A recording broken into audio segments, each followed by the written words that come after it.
Something I've been thinking about recently is focusing on what matters in our investments and our financial planning.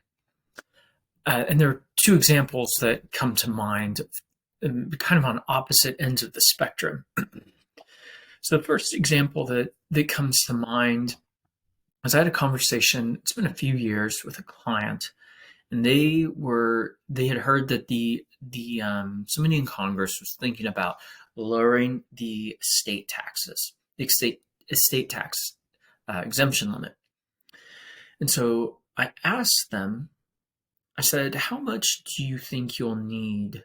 How much in net worth do you think you'll have to have in order for the exemption limit to even apply to you? And I said, well, we don't know. I said, well, right now it's at $25 million, roughly, which means you would need more than $25 million in your estate at the time of your death in order for any of the exemption, the rules around estate planning to even apply. Said, Mr. and Mrs. Client, do you think you're going to have $25 million when you pass? And they said, no, probably not. I said, I wish we were having that conversation, but I don't think so either. I said, okay, so even if they cut that, so let's say they cut that in half.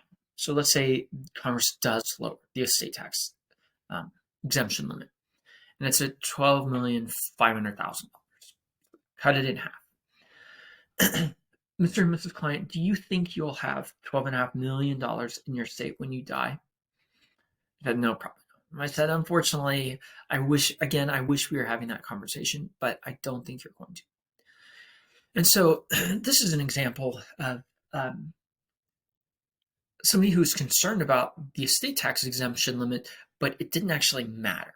And so they were upset, focused, worked up about something that didn't matter because it just didn't apply to them. But it was a headline that they had seen. And so we had to have a conversation about it. But after a conversation, we realized we don't need to worry about that. On the other end of the spectrum, I see clients fairly frequently think, oh, I need to cut back on my spending. I need to budget, something along those lines. And they always start with the smallest expenses. The example I always like is Starbucks. They say, okay, we're gonna get Starbucks coffee less often. We'll get it once a week instead of twice a week or whatever. And I say, okay, so let's say you spend, let's use round numbers, $10 at Starbucks. So you spend $10 there a week. Cut that in half. So you saved, let's say $10 times 50 weeks in a year, there's 52, but easy math.